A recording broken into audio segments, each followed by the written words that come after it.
আজ পাঠ করছি ডাক্তার উজ্জ্বল বিশ্বাসের লেখা একটি অনুগল্প।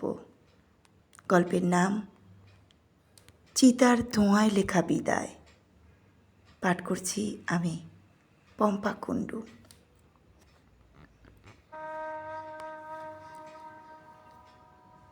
জীবন্ত চিতার পাশে রাত জাগা পাখির মতো বসেছিল মাধবী।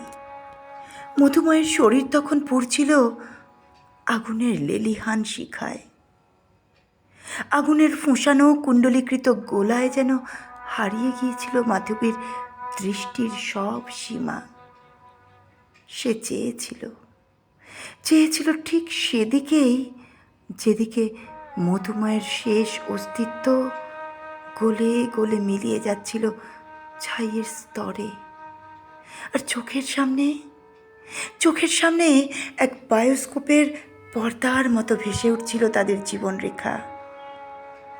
ফেলে আসা স্বপ্ন ভরা দিনগুলি, অফুরন্ত ভালোবাসা, প্রথম হাত ধরার কম্পন, মাধবীর মুখটা মধুময়ের বুকের পাঁজরে লুকিয়ে পড়ার মুহূর্ত।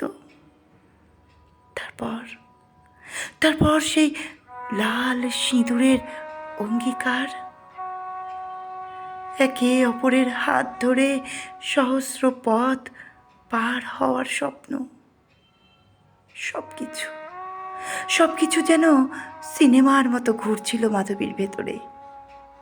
কখনো সে হাসছিল নিঃশব্দে, নিজের সঙ্গেই কথা বলছিল, আবার কখনো কাঁদছিল অবিরত প্লাবনের মতো। একা গভীর রাত, চারপাশে ছাই আর ধোঁয়া। ঠিক তখনই ঝমঝমিয়ে নেমে এলো বৃষ্টি। চিতার আগুন নিভে গেল আচমকাই। ধোঁয়ার কুণ্ডলি উঠে মিলিয়ে যেতে লাগলো আকাশের নীল নিস্তব্ধতায়।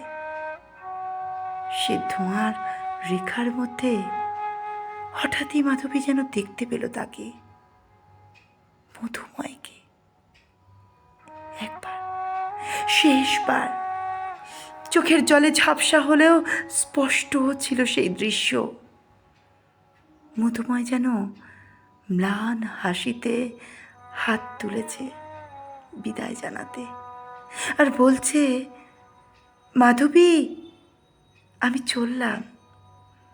তুমি ভালো থেকো মাধবী, তুমি ভালো থেকো। মাধবী স্তব্ধ হয়ে চেয়ে থাকলো, আর কিছু বলল না। কারণ বিদায় সবসময় শব্দ চায় না। কখনো বিদায় শুধু ধোঁয়ার রেখায় লেখা থেকে যায়। নমস্কার।